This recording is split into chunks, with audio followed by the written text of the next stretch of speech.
Dear student, 12th standard chapter 2 exercise 2.7 write in a polar form of the following complex numbers.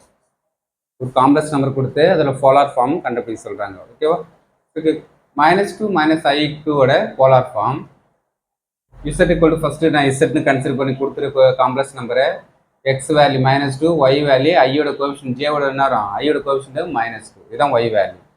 So -2 -i2 = r into cos theta plus I into sin theta நமக்கு polar form. இப்போ r value கண்டுபிடிக்கணும், theta value. அப்போ r = என்ன வரும், x square பண்ணும், y times square பண்ணுங்க, -2 square பண்ணோம் 4, இது 4 4 + ஸ்கொயர் √8. √8 சொல்லலாம், 4 into 2 சொல்லலாம், 4 ரூட் எடுத்தால் 2, 2 into √2. ஸோ r வேல்யூ கண்டுபிடிச்சு நெக்ஸ்ட்டு தீட்டா வேல்யூ கண்டுபிடிக்கும். தீட்டாவுக்கு ஆல்பா கண்டுபிடிச்சி தான் தீட்டா வேல்யூ கண்டுபிடிக்க முடியும். ஓகே, அப்போ நெக்ஸ்ட்டு ஃபஸ்ட்டு வந்து alpha value tan 1 of y/x, y value -2 by x value -2, -2 கேன்சல்னா 1. Okay, இப்போ எப்போ 1 வந்து tan 1 வரும்னா π/4க்கு வரும். அப்போ alpha value π/4.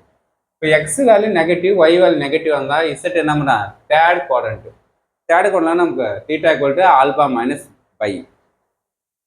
Theta alpha value π/4 -π cross multiply பண்ணுங்க, 1 1 into π 4 -4π -4π போனால் -3π/4. இப்போ தீட்டா வேல்யூ தெரியும், r வேல்யூ தெரியும். ஈக்குவேஷன் 1ல சப்ஸ்டிட் பண்ணலாமா?